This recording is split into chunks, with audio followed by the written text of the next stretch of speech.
So in today's video, we are going to be talking about Chelsea versus West Ham. What exactly went wrong for Chelsea, Pochettino, with their tactics, with their style, and what West Ham did so well in this video. So first, let's look at the tactics themselves.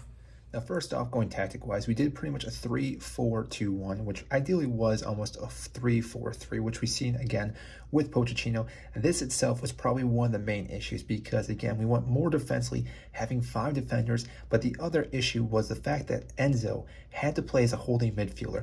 And the reason why is because Cancelo didn't have time to actually get involved with this team. Yes, he came on as a sub, but still there were issues with that, and we will talk about that in a little bit. You could argue that Chelsea were forced to play this kind of style because with Cancelo just coming in and Lavia, we didn't have a whole lot of time with these players to incorporate them in. Even though we saw Cancelo play in this match, he came on as a sub, which obviously did not turn out well. But again, this was a big issue that we saw in this squad.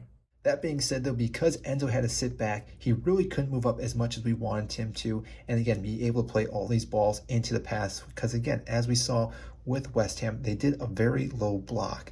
They had so many players always sitting back, which again made it very difficult for Chelsea to break this. Jackson only do so much. Sterling, who again I think arguably had a very good game, was always attacking and running into the space and playing balls across, but still that was a big issue with this. I would say we were fairly unfortunate as well too with Raheem Sterling and the way he was tagging because there were multiple chances that he played the ball into the box, yet we could not find the back net. I believe it was Jackson and Chukwuemeka who did miss a good opportunity inside the 6, and I believe it was Chilwell after that, but still, there were time and time again that Raheem Sterling was driving that ball into the box, playing the ball in, but we could not find the back net, which again has been an issue last season and been an issue so far this season. And then to make things worse, yes, we did give up a goal fairly early in this match. We did get it back with a great goal by Chukwuemeka and did have the opportunity with that PK that Enzo did miss. That itself, I think, was a huge turning point, which I'm not too sure why Enzo took it. But again, if you're looking at all the players on the pitch, Enzo's probably the most likely to step up and take that. Maybe Jackson should have been taking it as the striker itself. You want to have your goal scorer scoring goals, build that confidence up. But again, that itself did change the projection of this game because after that, West Ham just turned it up for the most part, and let's talk about what happened after that. Now, the first goal came off a set piece. We don't need to talk about that one. Yes, we could go into fine detail. We're going to talk about the second goal and why this was an issue for the club. Now, as we were attacking, hitting this low block as we're seeing here, which West Ham are very good at doing, give props to David Moyes. The problem was, as we slowly kept creeping in, we left massive spaces in our defense. And because of this, James Ward-Prowse was able to play a great ball over the top to Antonio. And because Silva wasn't there, it was Sassy who was there, he was able to drive this ball down, and Sassy was already on a yellow card, could not make this challenge and take nothing away. It was a great finish from Antonio.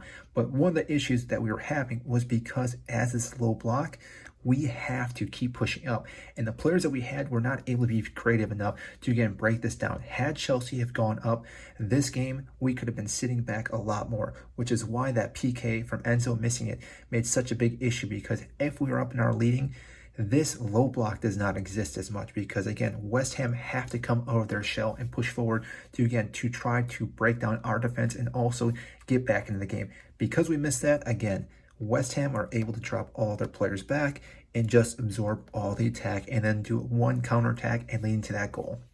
From there, the game was pretty much gone. I mean, second half, yes, we came out. We were looking semi-decent. Chelsea still had opportunities. Even West Ham went down to 10 men, and after they were down, man, you're thinking that Chelsea could come back and win this game. West Ham played even better and had even a better low block. Now, the one thing I think Pochettino did get wrong is bringing out Mudryk. This guy is a good player running into space, but when there's a low block, there's really not space for him to run into. So anytime he received the ball, they pretty much said, hold on to it, we're fine with that. And we all know that Jose Mourinho once said, you can keep the ball and take it with you, I'll take all 3 points. David Moyes doing the exact same thing here. And again, with how big their CBs are and all their defensive players, we can't just keep whipping balls in because our players themselves are not very tall and not very good in the aerial dueling. And therefore, again, West Ham were set up perfectly after they went up to have that lead because, again, anytime they wanted to, they could just ping the ball out onto the wings or up to Antonio. And again, we were running back trying to chase this game after we went down. Now, granted, we still did have some opportunities. We probably should have got back into this game even after the PK itself. But as time went on, we just kept getting more frustrated, and you could just see the momentum changing from Chelsea to West Ham.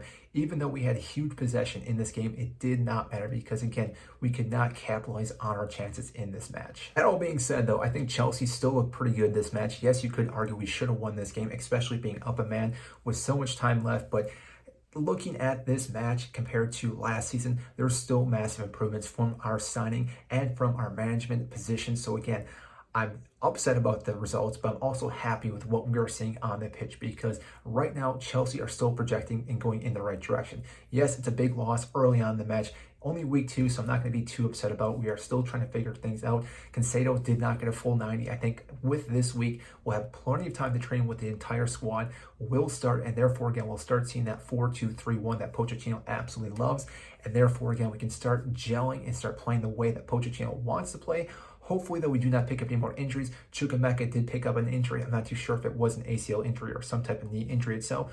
Hoping the best for him to come back and start playing because the goal that he scored was amazing. And we need a player like him in this squad because, again, he's very creative and very direct. If this is a big injury, though, this could really affect Chelsea because we've already lost Nkunku, who also was very direct and very creative. So, again, to lose our second creative player could be very massive for this club. But that all being said, from this match, there are plenty of takeaways from it. Again, I think Pochettino is going in the right direction. We have mass possession. We just need to create those chances and actually score on those chances. If we can start doing that, Chelsea are going to be able to dominate games. The fact that we aren't able to get out in the lead and then dictate games, we're always chasing, has been a huge issue for Pochettino so far and Chelsea. But again, once we turn that around, this team is going to win a lot of games. So if you enjoyed this content, please hit the likes and subscribe down. I greatly appreciate that. Help get this video to more and more fans such as yourself. And that is it. And I will see you in our next video.